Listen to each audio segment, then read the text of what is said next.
Bharat America మధ్య ఎట్టకేలకు trade deal కుదిరింది. ఈ మేరకు భారత్తో మధ్యంతర వాణిజ్య ఒప్పందానికి సంబంధించి అగ్రదేశం ముసాయిదాను విడుదల చేసింది.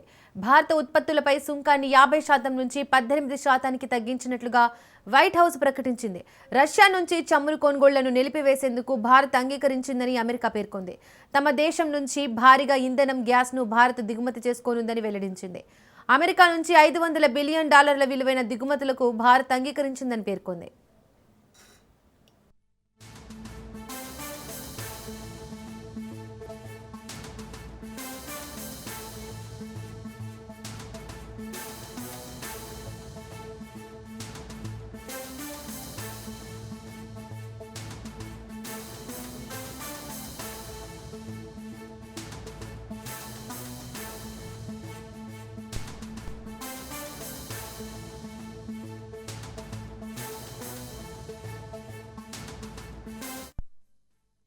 భారత్ అమెరికా మధ్య ఎట్టకేలకు ట్రేడ్ డీల్ కుదిరింది. ఈ మేరకు భారత్తో మధ్యంతర వాణిజ్య ఒప్పందానికి సంబంధించి అగ్రదేశం ముసాయిదాను విడుదల చేసింది. భారత ఉత్పత్తులపై సుంకాన్ని 50% నుంచి 18% తగ్గించినట్లుగా వైట్ హౌస్ ప్రకటించింది. రష్యా నుంచి చమురు కొనుగోళ్లను నిలిపివేసేందుకు భారత్ అంగీకరించిందని అమెరికా పేర్కొంది. తమ దేశం నుంచి భారీగా ఇంధనం, గ్యాస్ను భారత్ దిగుమతి చేసుకోనుందని వెల్లడించింది. అమెరికా నుంచి $500 బిలియన్ విలువైన దిగుమతులకు భారత్ అంగీకరించిందని పేర్కొంది. రైట్, ఇదే అంశానికి సంబంధించి మరింత సమాచారాన్ని మా ప్రతినిధి సైదులు అందిస్తారు. Saidulu, Bharat America trade deal కి సంబంధించి లేటెస్ట్ అప్డేట్స్ ఏంటి? దీపిక, భారత్ అమెరికా మధ్య కీలకమైన మధ్యంతర వాణిజ్య ఒప్పందం ఖరారైనట్లు అమెరికా ప్రభుత్వం ప్రకటించింది. ఈ ఒప్పందం ద్వారా రెండు దేశాల మధ్య వాణిజ్య సంబంధాలు మరింత బలపడనున్నాయి. ముఖ్యంగా భారత ఉత్పత్తులపై అమెరికా విధించిన 50% సుంకాన్ని 18% తగ్గించినట్లు ప్రకటించడం వ్యాపార వర్గాలకు ఊరట కలిగించే అంశం. ఈ ఒప్పందంలో భాగంగా భారత్ రష్యా నుంచి చమురు కొనుగోలు నిలిపేయడానికి అంగీకరించినట్లు అమెరికా పేర్కొంది. ఈ విషయం భారత్ మరి ఎప్పుడు వెల్లడిస్తుంది ఏంటనేది కూడా మనకి తర్వాత తెలిసే అవకాశం అయితే ఉంది. ప్రస్తుతం అయితే అమెరికా ఈ విషయాన్ని వెల్లడించింది. భవిష్యత్తులో అమెరికా నుంచి ఇంధనం, గ్యాస్ ను పెద్ద ఎత్తున దిగుమతి చేసుకోవాలని భారత్ నిర్ణయించిందని వెల్లడించింది. మొత్తం $500 బిలియన్ మేర అమెరికా ఉత్పత్తులను దిగుమతి చేసుకునేందుకు భారత్ అంగీకరించినట్లు తెలిపింది. ఎనర్జీ, టెక్నాలజీ, బొగ్గు, వ్యవసాయ ఉత్పత్తులు వంటి కీలక రంగాల్లో అమెరికా ఉత్పత్తుల్ని కొనుగోలు చేయడానికి భారత్ సిద్ధమైంది. ఒప్పందం విజయవంతమైతే భవిష్యత్తులో పరస్పర సుంకాలను పూర్తిగా తొలగించే దిశగా అమెరికా అంగీకరించింది. ఇక అమెరికా దిగుమతులపై భారత్ సుంకాలను 0% తగ్గించినట్లు తెలిపింది. ముఖ్యంగా పండ్లు, కూరగాయలు, వైన్ వంటి ఉత్పత్తులపై సుంకాలు పూర్తిగా రద్దు చేయనుంది. అదే సమయంలో అమెరికా జనరిక్ మందులు, విమాన భాగాలు, రత్నాలు, వజ్రాలపై ఉన్న సుంకాలని తొలగించేందుకు అంగీకరించింది.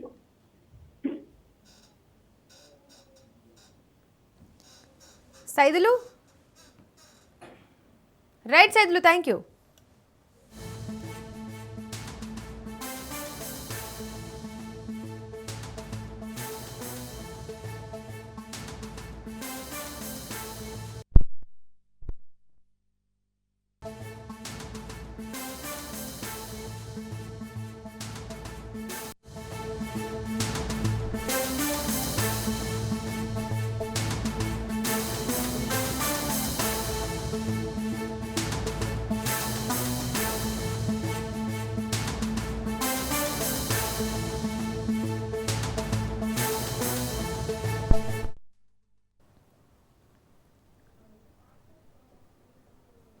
కనీస ఛార్జీలు, డ్రైవర్ల పని పరిస్థితులపై ఓలా, ఊబర్, ర్యాపిడో డ్రైవర్లు దేశవ్యాప్తంగా ధర్నాకు దిగనున్నారు. తెలంగాణ గిగ్ అండ్ ప్లాట్ఫామ్ వర్కర్ల యూనియన్తో పాటు వివిధ కార్మిక సంఘాల పిలుపు మేరకు ఈ సమ్మె నిర్వహిస్తున్నారు. కనీసం 6 గంటల పాటు డ్రైవర్లు ఈ సమ్మెలో పాల్గొంటారని కార్మిక సంఘాల ప్రతినిధులు తెలిపారు. సమ్మె కారణంగా దేశవ్యాప్తంగా క్యాబ్, ఆటో, బైక్, టాక్సీ సేవలకు అంతరాయం ఏర్పడింది.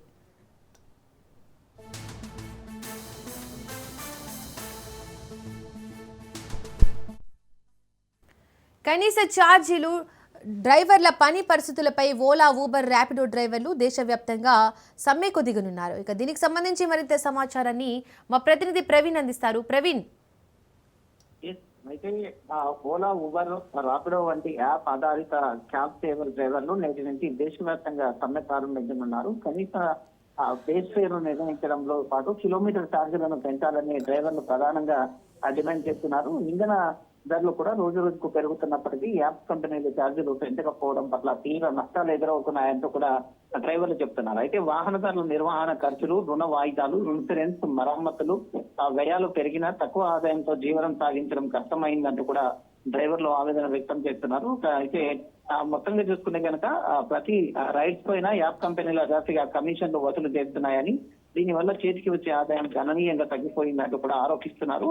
డ్రైవర్లు పూర్తి నియంత్రణ యాప్ కంపెనీలదే అయినప్పటికీ తమకు ఎలాంటి ఉద్యోగ భద్రత లేదని, సంక్షేమ పథకాలు కూడా అందుబాటులో లేవని కూడా డ్రైవర్ సంఘాలు పేర్కొంటున్నాయి. అందుకే యాప్, క్యాబ్ సంస్థల పైన ప్రభుత్వం నియంత్రణ ఉండాలంటూ కూడా డ్రైవర్ల సంక్షేమానికి ప్రత్యేక విధానం రూపొందించాలంటూ కూడా డిమాండ్ చేస్తున్నారు. అయితే ఈ సమ్మె ప్రభావం హైదరాబాద్ తో పాటు ఢిల్లీ, ముంబై, బెంగళూరు, చెన్నై వంటి ప్రధాన నగరాల్లో స్పష్టంగా కనిపిస్తుంది అంటూ కూడా ఓలో, ఊబర్, ర్యాపిడో క్యాబ్ సేవల తీవ్రంగా అంతరాయం పొందుతున్నాయంటూ కూడా ప్రయాణికులు ఇబ్బంది పడుతున్నారు. క్యాబ్ అందుబాటులో లేకపోవడంతో ప్రజలందరూ కూడా ఇటు బస్సులలో కానీ, మెట్రోలో కానీ వెళ్తున్నటువంటి పరిస్థితులను చూస్తున్నాం. కాబట్టి ఈ రోజు నుండి ఈ యొక్క సమస్యలు పరిష్కారం అయ్యేటంత వరకు ఈ యొక్క సమ్మెను కంటిన్యూగా చేస్తామంటూ కూడా చెప్తున్నారు. ఇది దేశవ్యాప్తంగా అయినా కానీ ప్రధాన నగరాలు అయినటువంటి బెంగళూరు కానీ, హైదరాబాద్ కానీ, ముంబై కానీ, కోల్కతా లాంటి నగరాల్లో కూడా ఈ యొక్క సమ్మె ప్రభావం చాలా చూపుతుంది అని కూడా చెప్తూ ఉన్నారు.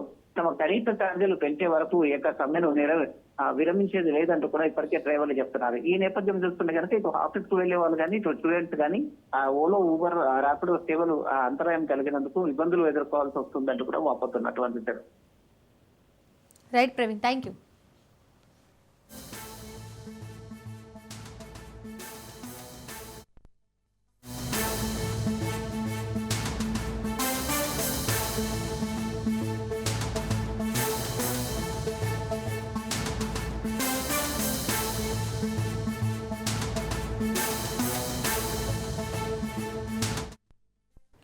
అమరావతి వేదికగా క్వాంటమ్ వ్యాలీ భవన నిర్మాణానికి ఇవాళ శంకుస్థాపన జరగనుంది.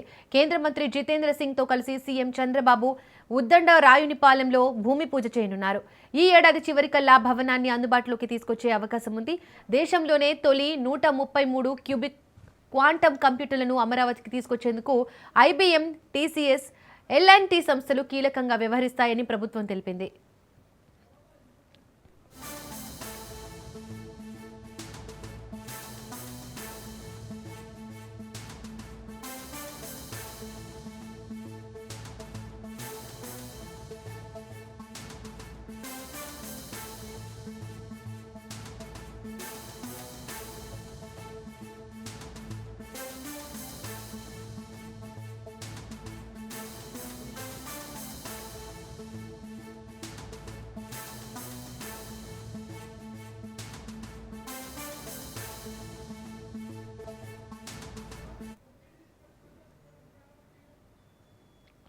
అమరావతి వేదికగా క్వాంటమ్ వ్యాలీ భవన నిర్మాణానికి ఇవాళ శంకుస్థాపన జరగనుంది. దీనికి సంబంధించి మరింత సమాచారాన్ని మా ప్రతినిధి సంతోష్ అందిస్తారు. Santosh, good morning Deepika. ఇక నేడు రాజధాని అమరావతిలో అయితే కనుక క్వాంటమ్ వ్యాలీ శంకుస్థాపనకి అయితే కూటమి ప్రభుత్వం శ్రీకారం చుట్టనుంది. ఈ కార్యక్రమానికి అయితే కనుక కేంద్ర మంత్రి జితేంద్ర సింగ్ వస్తున్నటువంటి నేపథ్యంలోనే ఇక పూర్తి ఏర్పాట్లు అనేది కూడా ఇప్పటికే ఈ యొక్క రాజధాని పరిధిలో ఏర్పాట్లు చేయడం కూడా జరుగుతోంది. ఏదైతే ఇటు రాజధాని ఉద్దండ రాయునిపాలెంలో మధ్యాహ్నం 3 గంటలకు ఈ యొక్క శంకుస్థాపన కార్యక్రమానికి అయితే కనుక శ్రీకారం చుట్టడం కూడా జరుగుతోంది. ప్రధానంగా ఏదైతే ఈ యొక్క ప్రభుత్వం ఏర్పడిన అనంతరం కూడా ఇటు రాజధాని శరవేగంగా అభివృద్ధి చేసే దిశగా అయితే కనుక అడుగులు వేస్తున్నటువంటి నేపథ్యంలోనే టెక్నాలజీ పరంగా ముందుకు వెళ్ళాలనేటువంటి ఆలోచనతో, అదేవిధంగా ఎగుమతులు చేసేటువంటి ఆలోచనలతోటి ఈ యొక్క క్వాంటమ్ వ్యాలీకి అయితే కనుక దిశానిర్దేశం అనేది కూడా ఇటు కూటమి ప్రభుత్వం అడుగులు వేసినటువంటి పరిస్థితులు కూడా కనబడతా ఉన్నాయి. 50 ఎకరాల్లో కూడా ఈ యొక్క క్వాంటమ్ వ్యాలీ అనేది ఏర్పాటు చేస్తున్నటువంటి పరిస్థితులు కూడా ఏర్పడుతున్నాయి. 2 వరుసల్లో ఒక 8 భారీ టవర్ల నిర్మాణం అనేది కూడా జరగబోతున్నట్టు కూడా ప్రభుత్వం నుంచి వస్తున్నటువంటి సమాచారంగా అందుతా ఉంది. ఈ యొక్క టవర్లో చూసుకున్నట్లయితే కనుక ఏదైతే 48 అంతస్తుల్లో 29 అంతస్తుల్లో కూడా ఎత్తైన టవర్ల నిర్మాణం అనేది కూడా జరగబోతున్నట్టు కూడా తెలుస్తా ఉంది. మొత్తం 8.5 మిలియన్ చదరపు అడుగుల నిర్మాణానికి అయితే కనుక ఇటు కూటమి ప్రభుత్వం కింద ప్రణాళికలు అయితే కనుక ఏర్పాటు చేయడం కూడా జరుగుతోంది. ఒక 2 ఎకరాల్లో కూడా G+1 క్వాంటమ్ కంప్యూటింగ్ భవన నిర్మాణం అనేది కూడా జరగబోతున్నట్టు కూడా తెలుస్తోంది. 43,000 చదరపు అడుగుల విస్తీర్ణంలో అయితే కనుక యొక్క నిర్మాణం అనేది కూడా జరుగుతున్నట్టు కూడా తెలుస్తోంది. భారీ ఈ యొక్క టవర్ల నిర్మాణాన్ని అనేది కూడా ఎల్ఎంటీ సంస్థ అనేది కూడా చేస్తున్నట్టు కూడా కొంత సమాచారం అయితే అందుతా ఉన్నట్టు కూడా తెలుస్తోంది. క్వాంటమ్ కంప్యూటర్లు తయారు చేయనున్నటువంటి IBM, అదేవిధంగా దానికి సాఫ్ట్వేర్ అనేది కూడా TCS సంస్థ అనేది కూడా అందించనున్నట్టు కూడా తెలుస్తోంది. భవిష్యత్తులో ప్రపంచానికి క్వాంటమ్ కంప్యూటర్లు ఎగుమతి సెంటర్ గా అయితే కనుక ఈ యొక్క అమరావతి అనేది కేంద్రం కానున్నట్టు కూడా తెలుస్తా ఉంది. ఇటు దేశంలోనే అమరావతిలో ఏదైతే ఈ తొలి క్వాంటమ్ వ్యాలీ సెంటర్ అనేది కూడా ఏర్పాటు చేస్తున్నటువంటి నేపథ్యంలోనే ఇక దేశం మొత్తం కూడా ఇటు అమరావతికి వైపు చూసేలాగా ఇటు కూటమి ప్రభుత్వం ప్రణాళికలు సిద్ధం చేస్తున్నట్టు కూడా తెలుస్తోంది. దాదాపు 133 క్యూబ్స్ క్వాంటమ్ కంప్యూటర్ అయితే కనుక ఏర్పాటు చేస్తున్నట్టు కూడా తెలుస్తోంది. ఇటు ఆగస్టు నాటికి క్వాంటమ్ వ్యాలీ ప్రారంభం చేసి అనంతరం కూడా డిసెంబర్ నాటికి ఒక క్వాంటమ్ కంప్యూటర్ అనేది ఏర్పాటు చేసే దిశగా ఇప్పుడు కనుక ప్రణాళికలు సిద్ధం చేసినట్టు కూడా తెలుస్తోంది. అదేవిధంగా బోస్టన్, సింగపూర్, షాంఘై వంటి క్వాంటమ్ కంప్యూటర్ కేంద్రాల చర్చలు అయితే కనుక ఈ యొక్క ఏపీలో ఉన్నటువంటి అమరావతి ఈ యొక్క రాజధాని అమరావతి అనేది కూడా నిలవనున్నట్టు కూడా తెలుస్తా ఉంది. దీంతో పాటు ఈ యొక్క క్వాంటమ్ కంప్యూటర్ ఏర్పాటైతే దాదాపు లక్షల దాంట్లో అయితే కనుక యువతలకి ఉద్యోగ అవకాశాలు అయితే కనుక కలవనున్నట్టు కూడా తెలుస్తూ ఉంది. అంతేకాకుండా ఈ యొక్క క్వాంటమ్ కంప్యూటర్ కేంద్రంగా అయితే కనుక అనేక సంస్థలు అయితే కనుక మరిన్ని సంస్థలు వచ్చే అవకాశాలు ఎక్కువగా ఉన్నాయంటూ కూడా ఇటు కేంద్రం కూటమి ప్రభుత్వం భావిస్తున్నటువంటి పరిస్థితులు కూడా కనబడతా ఉన్నాయి. అదేవిధంగా ఇటు రాష్ట్రంలో కూటమి ఉన్నటువంటి నేపథ్యంలోనే బీజేపీ సహాయ సహకారాలు అంటే కేంద్ర సహాయ సహకారాలు అయితే కనుక వస్తున్నటువంటి పరిస్థితుల్లో ఇటు రాజధాని అమరావతి అనే ముద్ర పడనున్నటువంటి నేపథ్యంలోనే దీన్ని దేశాలన్నిటికీ కూడా విదేశాలన్నిటికీ తెలియజేసే విధంగా కూడా ఇటు కూటమి సర్కారు ఒక ప్రణాళికలు అనేది కూడా సిద్ధం చేస్తున్నటువంటి పరిస్థితులు కూడా కనబడతా ఉన్నాయి. దీంతో ఎగుమతులు చేస్తున్నటువంటి నేపథ్యంలోనే ఇన్కమ్ పరంగా చూసుకున్నట్లయితే కనుక ఇటు కూటమికి మరింత చేర్పిచ్చే విధంగా అదేవిధంగా అన్ని దేశాలన్నిటికీ కూడా ఇక అమరావతి పేరు అనేది కూడా తెలవనున్నట్టు కూడా ఇటు ప్రభుత్వం అయితే భావిస్తున్నటువంటి పరిస్థితులు కూడా కనబడతా ఉన్నాయి. ఇక రైట్ సంతోష్, థ్యాంక్ యూ.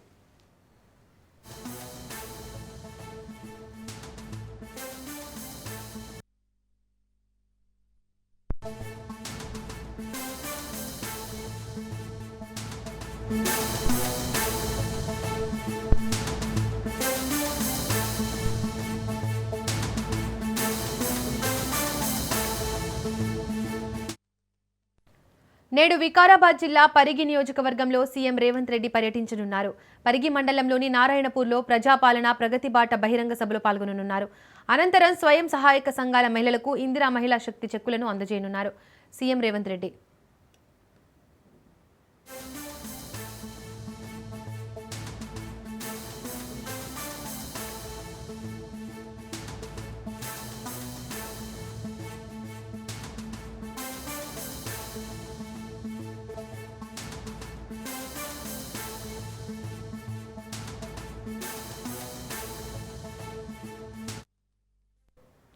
నేడు వికారాబాద్ జిల్లా పరిగి నియోజకవర్గంలో సీఎం రేవంత్ రెడ్డి పర్యటించనున్నారు. పరిగి మండలంలోని నారాయణపూర్లో ప్రజాపాలన ప్రగతి బాట బహిరంగ సభలో పాల్గొననున్నారు. అనంతరం స్వయం సహాయక మహిళల ఇందిరా మహిళా శక్తి చెక్కులను అందజేయనున్నారు సీఎం రేవంత్ రెడ్డి.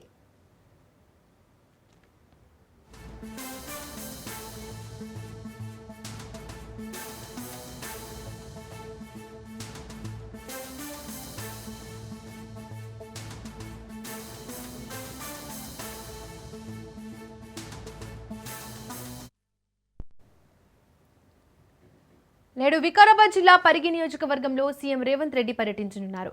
పరిగి మండలంలోని నారాయణపూర్లో ప్రజాపాలన ప్రగతి బాట బహిరంగ సభలో పాల్గొననున్నారు.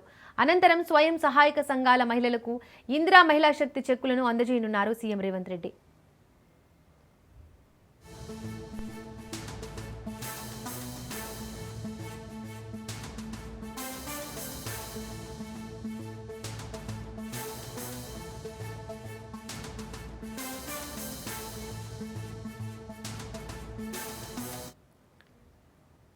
ఈ అంశానికి సంబంధించి మరింత సమాచారాన్ని మా ప్రతినిధి సునీల్ అందిస్తారు.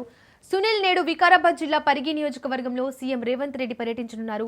దానికి సంబంధించి సీఎం రేవంత్ రెడ్డి స్కెడ్యూల్ ఏంటి? ముఖ్యమంత్రి మున్సిపల్ ఎన్నికలను దృష్టిలో ఉంచుకొని పక్కన ఉన్నటువంటి మున్సిపల్ అర్బన్ ఏరియాలో కాకుండా పక్కన ఉన్నటువంటి కొన్ని బార్డర్స్ లో ఉన్నటువంటి ప్రాంతాలలో ముఖ్యమంత్రి రేవంత్ రెడ్డి పర్యటిస్తున్నారు. గత కొంతకాలంగా ఈ నెల 4 నుంచి కూడా వరుస పర్యటనలు ముఖ్యమంత్రి చేస్తున్నారు. ఇందులో భాగంగా ఈ రోజు వికారాబాద్ జిల్లా పరిగి నియోజకవర్గంలో ముఖ్యమంత్రి రేవంత్ రెడ్డి పర్యటించున్నారు. పరిగి మండలంలోని నారాయణపూర్ లో ప్రజాపాలన ప్రగతి బాట అనేటువంటి బహిరంగ సభకు ముఖ్యమంత్రి రేవంత్ రెడ్డి హాజరు కానున్నారు. స్వయం సహాయక సంఘాల మహిళలకు ఇందిరా మహిళా శక్తి చెక్కులను కూడా ముఖ్యమంత్రి రేవంత్ రెడ్డి అందజేసే అవకాశం ఉంది. ఇటీవల కాలంలో వరుస పర్యటనలు అటు జనవరి 4 నుంచి జనవరి 9 వరకు అనేక జిల్లాల్లో పర్యటిస్తున్నారు. మున్సిపల్ ఎన్నికలతో పాటు కార్పొరేషన్ ఎన్నికలకు ఇప్పటికే షెడ్యూల్ విడుదలైంది. ఈ నెల 11వ తేదీన మున్సిపల్ ఎన్నికలు నిర్వహిస్తున్న నేపథ్యంలో తెలంగాణ రాష్ట్రంలో ఈసారి మున్సిపల్ ఎన్నికల్లో దాదాపు 90% సీట్లను ఎట్లాగైనా కాంగ్రెస్ పార్టీ అధికార పార్టీ కైవసం చేసుకునే విధంగా ఇప్పటికే పార్లమెంట్ వైజ్ గా అటు మంత్రులకు ఇన్ఛార్జి బాధ్యతలు అప్పగించారు. ముఖ్యమంత్రి కూడా దావోస్ పర్యటన, అమెరికా పర్యటన ముగించుకున్న తర్వాత వరుస జిల్లాల పర్యటన కొనసాగిస్తున్నారు. నిన్న మన చూసాం కరీంనగర్, ఆ తర్వాత నల్గొండ, ఆ తర్వాత ఖమ్మం పర్యటన తర్వాత ఈ రోజు మళ్ళీ ముఖ్యమంత్రి రేవంత్ రెడ్డి పరిగిలోని నారాయణపేటలో ఈ రోజు ముఖ్యమంత్రి రేవంత్ రెడ్డి పర్యటిస్తున్నారు. రేపు ఎల్లుండి కూడా ఈ నెల 9 వరకు కూడా ముఖ్యమంత్రి రేవంత్ రెడ్డి వివిధ జిల్లాల్లో పర్యటించే అవకాశం ఉంది. ప్రస్తుతం ఈ రోజు మనం చూడొచ్చు పరిగిలో ముఖ్యమంత్రి రేవంత్ రెడ్డి మహిళా సంఘాలకు చెక్కులను, ఇందిరా మహిళా శక్తికి సంబంధించినటువంటి చెక్కులను కూడా అందజేశారు. పలు అభివృద్ధి కార్యక్రమాలకు కూడా ముఖ్యమంత్రి రేవంత్ రెడ్డి శంకుస్థాపన చేసే అవకాశం ఉంది. ఇంకా right Sunil, thank you.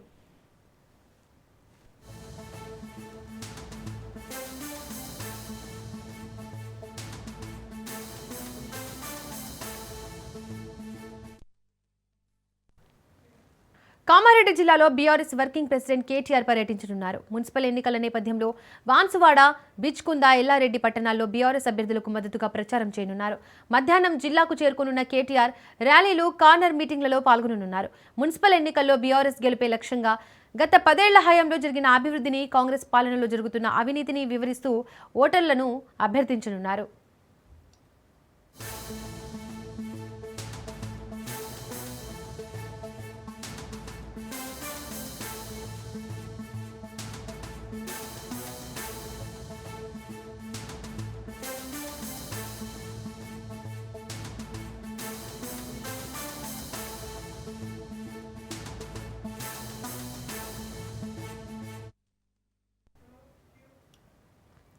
Kamareddy జిల్లాలో బీఆర్ఎస్ వర్కింగ్ ప్రెసిడెంట్ కేటీఆర్ పర్యటించనున్నారు. మున్సిపల్ ఎన్నికల నేపథ్యంలో బాన్సువాడ, బిచ్కుంద, ఎల్లారెడ్డి పట్టణాల్లో బీఆర్ఎస్ అభ్యర్థులకు మద్దతుగా ప్రచారం చేయనున్నారు. మధ్యాహ్నం జిల్లాకు చేరుకోనున్న కేటీఆర్ ర్యాలీలు, కార్నర్ మీటింగ్లలో పాల్గొననున్నారు. మున్సిపల్ ఎన్నికల్లో బీఆర్ఎస్ గెలిపే లక్ష్యంగా గత 10 ఏళ్ల హయాంలో జరిగిన అభివృద్ధిని, కాంగ్రెస్ పాలనలో జరుగుతున్న అవినీతిని వివరిస్తూ ఓటర్లను అభ్యర్థించనున్నారు.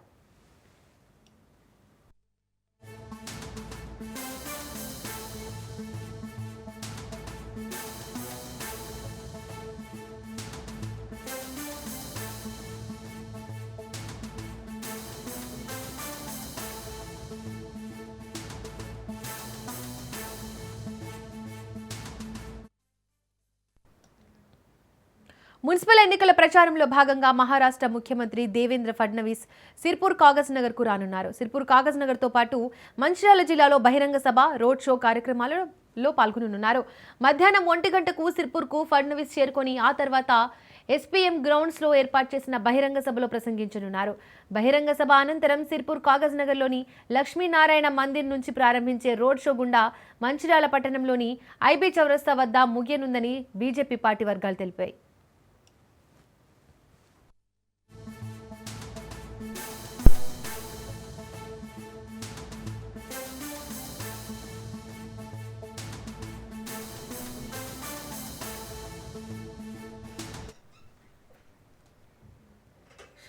ఎన్టీఆర్ జిల్లా నందిగామ వద్ద ప్రైవేట్ ట్రావెల్స్ బస్సు దగ్ధమైంది. 39 మంది ప్రయాణికులతో బస్సు హైదరాబాద్ నుంచి విజయవాడ వస్తుండగా ప్రమాదం చోటు చేసుకుంది. కంచికచర్ల మండలం కేసర టోల్ గేట్ వద్ద బస్సు వెనుక ఇంజిన్లో పొగలు రావడంతో అప్రమత్తమైన డ్రైవర్ బస్సును ఆపడంతో పెను ప్రమాదం తప్పింది. వెంటనే ప్రయాణికులంతా సురక్షితంగా బస్సు నుంచి దిగిపోయారు. అనంతరం మంటల్లో బస్సు పూర్తిగా కాలిపోయింది. అగ్నిమాపక సిబ్బంది, పోలీసులు ఘటనా స్థలానికి చేరుకుని మంటలను ఆర్పివేశారు.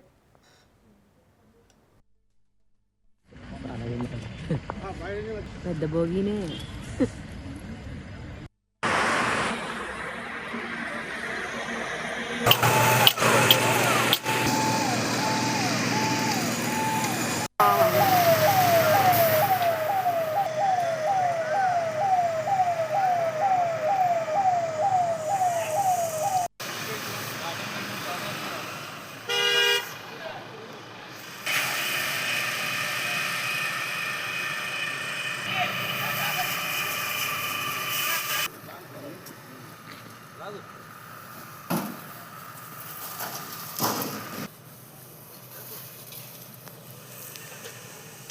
ఎటువంటి ప్రమాదం అయితే లేదు. బస్సు పూర్తిగా లోపల పూర్తిగా దగ్ధమైపోయింది.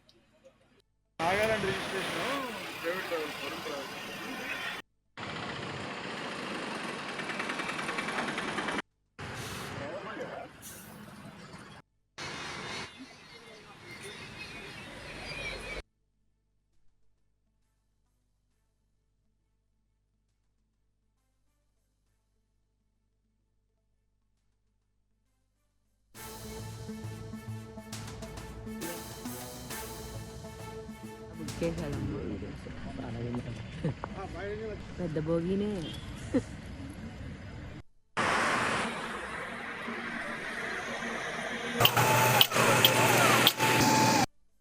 ఫైర్ కాల్ వచ్చింది. ఇక్కడ పేర్కల్పాడు బస్ స్టాప్ దగ్గరలో అగ్ని ప్రమాదం జరుగుతుందని ఫోన్ చేశారు. మేము ఏసీ బస్సు సరే మేము టర్న్అవుట్ చేసి వెంటనే వచ్చాము. ఇక్కడ పరిస్థితి చూస్తే బాగా మంటలు తీవ్రంగా ఉన్నాయి. మేము రాగానే నందిగాం బండిని కూడా టర్న్అవుట్ చేశాము. దాంతోపాటు ఈ టోల్ గేట్ వాళ్ళ వాహనం కూడా వచ్చింది. ఈ ఇన్ఫర్మేషన్ అంతా మా డిఎఫ్ఓ గారు, డిస్ట్రిక్ట్ ఫైర్ ఆఫీసర్ గారికి తెలియజేసాం. ఆయన డైరెక్షన్లో మేము ఫోమ్ టిన్లు ఒక 4 ఉపయోగించి మొత్తం స్పాంజ్ ఘాటాన ఫోమ్ టిన్లు ఉపయోగించి ఫోమ్ వల్ల త్వరగా ఆరిపోయింది. లేకపోతే బస్సు ఇంకా టైర్లు ఇవి కూడా పోయాయి. బస్సు చాలా సేఫ్ అయింది. హైదరాబాద్ టు గుంటూరు వెళ్తుంది బస్సు. నాది విజయవాడ స్టాప్. సో బస్సు కొంచెం సౌండ్ వస్తుందని డ్రైవర్ గారు ఆపారు. 5:30 మార్నింగ్ ఆ టైంకి ఆపారు. మెల్లమెల్లగా వెనకాల నుంచి బ్యాక్ సైడ్ నుంచి స్మోక్ వచ్చి రావడం స్టార్ట్ అయ్యింది. ఇంకా జనాలు కొంచెం అలర్ట్ అలర్ట్ అయ్యి మెల్లమెల్లగా ఒకేసారి అంతా దిగిపోయారు. ఎవరికి నష్టం లేదు. కొన్ని ఐటమ్స్ కొన్ని మిస్ అయ్యారు. సుమారుగా 5:40 మాకు ఉదయం 6 గంటల టైంలో మాకు ఇన్ఫర్మేషన్ ఉంటుంది. ఇక్కడ కేసర్ దాటిన తర్వాత టువర్డ్స్ హైదరాబాద్ విజయవాడ, కేసర్ దాటిన తర్వాత ఇన్వెంటా కంపెనీ దాటిన తర్వాత ఇట్లా బస్సు ఫైర్ యాక్సిడెంట్ జరుగుతుందని చెప్పి మాకు ఇన్ఫర్మేషన్ రావడం, ఇమీడియట్గా మేము స్పాట్కి రావడం జరిగింది. ఇది ప్రైవేట్ ట్రావెల్స్ బస్సు. మేము వచ్చేసరికి బస్సు తగలబడుతుంది. ఇమీడియట్గా మేము ఫైర్ సిబ్బంది అంతా కూడా మంటలను అదుపులో తీసుకున్నాం. ట్రాఫిక్ కూడా రెగ్యులేట్ చేసాము. ఇక్కడ ఎవరికి ఎటువంటి ప్రాణాపాయం ఏం జరగలేదండి. బస్సులో ఉన్న ఎవరికి కూడా ఎటువంటి ప్రాణాపాయం ఏం జరగలేదు. బస్సులో బ్యాక్ సైడ్ స్మోక్ వస్తుందని చెప్పి డ్రైవర్ పక్కన ఆపాడంట. ఆపి ఇమీడియట్గా ప్యాసింజర్లందరినీ దింపి వాళ్ళ లగేజ్లు కూడా తీసుకున్న తర్వాత ఇంక చూస్తే బస్సు అలా ఫైర్ స్టార్ట్ అయింది. ప్రస్తుతానికి అయితే ఎటువంటి ప్రాణాపాయం లేదు. అంత ట్రాఫిక్ కానీ ఫైర్ కానీ కంట్రోల్. మొత్తం ఎంతమంది సార్ ప్రయాణికులు? మొత్తం 39 మంది ప్రయాణికులు ఉన్నారని చెప్పి డ్రైవర్ చెప్పారు. ఫైర్ కాల్ వచ్చింది. ఇక్కడ పేర్కల్పాడు బస్ స్టాప్ దగ్గరలో అగ్ని ప్రమాదం జరుగుతుందని ఫోన్ చేశారు. మేము ఏసీ బస్సు సరే మేము టర్న్అవుట్ చేసి వెంటనే వచ్చాము. ఇక్కడ పరిస్థితి చూస్తే బాగా మంటలు తీవ్రంగా ఉన్నాయి. మేము రాగానే నందిగాం బండిని కూడా టర్న్అవుట్ చేశాము. దాంతోపాటు ఈ టోల్ గేట్ వాళ్ళ వాహనం కూడా వచ్చింది. ఈ ఇన్ఫర్మేషన్ అంతా మా డిఎఫ్ఓ గారు, డిస్ట్రిక్ట్ ఫైర్ ఆఫీసర్ గారికి తెలియజేసాం. ఆయన డైరెక్షన్లో మేము ఫోమ్ టిన్లు ఒక 4 ఉపయోగించి మొత్తం స్పాంజ్ ఘాటాన ఫోమ్ టిన్లు ఉపయోగించి ఫోమ్ వల్ల త్వరగా ఆరిపోయింది. లేకపోతే బస్సు ఇంకా టైర్. అంబేద్కర్ కోనసీమ జిల్లాలో మద్యం ధరల పెంపుపై ఆలమూరు ఎక్సైజ్ సిఐని రాజ్ న్యూస్ సిబ్బంది వివరణ కోరగా చెప్పడానికి నిరాకరించారు. మద్యం అధిక ధరలకు అమ్మే షాపులపై దాడులు నిర్వహించమని ట్విట్టర్ వేదికగా అధికారులను డిప్యూటీ సీఎం పవన్ కళ్యాణ్ ఆదేశాలు ఇచ్చారు. అయినా ఇక్కడ అధికారులు మాత్రం మామూళ్ల మత్తులో మునుగుతున్నారనే ఆరోపణలు వెల్లువెత్తుతున్నాయి. మద్యం షాపుల యజమానులు అధిక ధరలకు అమ్ముకొని ధనార్జనకు పాల్పడుతూ సామాన్యుడికి జేబుకు చిల్లు పెడుతున్నారు. వీరి ఆగడాలపై ప్రభుత్వం చర్యలు తీసుకోవాలని మందుబాబులు డిమాండ్ చేస్తున్నారు.